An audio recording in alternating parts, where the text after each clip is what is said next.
Hi hello ಎಲ್ಲರಿಗೂ ನಮಸ್ಕಾರ. Ma'am story ಚಾನಲ್ಗೆ ಸ್ವಾಗತ. ಇವತ್ತಿನ ವಿಡಿಯೋದಲ್ಲಿ ಕೊಬ್ಬರಿ ಪಾಯಸ ಹೇಗೆ ಮಾಡೋದು ಅಂತ ನೋಡ್ಕೊಂಡ್ ಬರೋಣ. ಇದನ್ನ ನೀವು ಹೋಳಿಗೆ ಜೊತೆ ಕೂಡ ಹಾಕೊಂಡು ತಿನ್ಬಹುದು, ತುಂಬಾ ಟೇಸ್ಟಿಯಾಗಿರುತ್ತೆ. ಇದು ಕುಡಿಯೋ ರೀತಿ ಮಾಡ್ತಿರೋದು ನಾನು ನೋಡ್ತಿರ್ಬೋದು ನೀವು, ತಿಕ್ಕಾಗಿ ಇಲ್ಲ. ಫಸ್ಟ್ ನಾನು ಇಲ್ಲಿ ಒಂದು ಬೌಲಲ್ಲಿ ಬೆಲ್ಲನ ತಗೊಳ್ತಿದ್ದೀನಿ. 1 ಕಪ್ ಅಷ್ಟು ಬೆಲ್ಲನ ತಗೊಂಡಿದ್ದೀನಿ. ಅದು ಮುಳುಗೋವರೆಗೂ ನೀರು ಹಾಕೋಬೇಕು.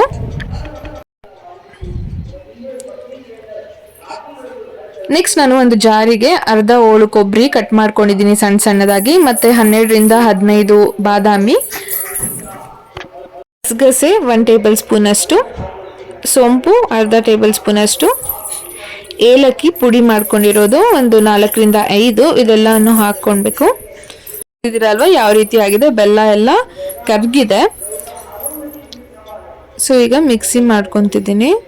ನುಣ್ಣಾಗಿ ರುಬ್ಕೊಬೇಕು, ಅದಕ್ಕೆ ಸ್ವಲ್ಪ ನೀರನ್ನ ಸೇರಿಸ್ಕೊಂಡು ಚೆನ್ನಾಗಿ ರುಬ್ಕೊಳ್ಳಿ.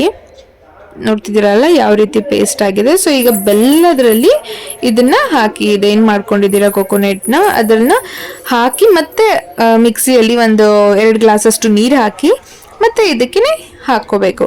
ಸೊ ಚೆನ್ನಾಗಿ ಈ ರೀತಿ ಮಿಕ್ಸ್ ಮಾಡ್ಕೊಳ್ಳಿ. ನೆಕ್ಸ್ಟ್ ಈಗ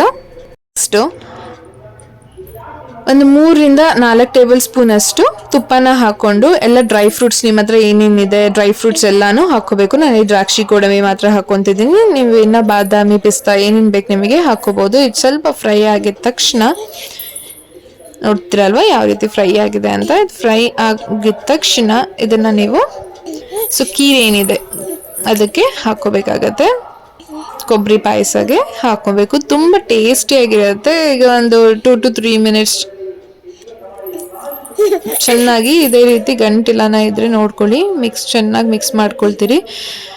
ಫುಲ್ ಅದು ಹಸಿ ವಾಸನೆ ಹೋಗಬೇಕು ಕೊಕೊನೆಟ್ದು, ಅಲ್ಲಿ ತನಕ ಹುರ್ಕೊಳ್ಳಿ. ರೆಡಿ ಆಗಿದೆ ನಿಮಗೆ ಪಾಯಸ. ತುಂಬ ಟೇಸ್ಟಿಯಾಗಿರುತ್ತೆ. ಟ್ರೈ ಮಾಡಿ ನೋಡಿ ಯಾವ ರೀತಿ ಇದೆ ಅಂತ. ಸೊ ಯಾರೆಲ್ಲ ಇನ್ನೂ ನನ್ನ ಚಾನೆಲ್ನ ಸಬ್ಸ್ಕ್ರೈಬ್ ಮಾಡ್ಕೊಂಡಿಲ್ಲ ದಯವಿಟ್ಟು ಸಬ್ಸ್ಕ್ರೈಬ್ ಮಾಡ್ಕೊಂಡು ನೋಡಿ. ತುಂಬ ಗಟ್ಟಿಗೆ ಪಾಯಸ ತಿನ್ನೋಕ್ಕೆ ಇಷ್ಟಪಡೋದಿಲ್ಲ ಅಂಥವ್ರು ಈ ರೀತಿ ಮಾಡಿಕೊಂಡು ಕುಡಿಬೋದು. ಸೊ ಕುಡಿಯೋ ಥರನೇ ಇರುತ್ತೆ ಇದು. ಟ್ರೈ ಮಾಡಿ ನೋಡಿ ಫ್ರೆಂಡ್ಸ್, ಹೇಗಿದೆ ಅಂತ ಕಮೆಂಟ್ ಸೆಕ್ಷನಲ್ಲಿ ತಿಳಿಸಿ. Thank you, keep watching.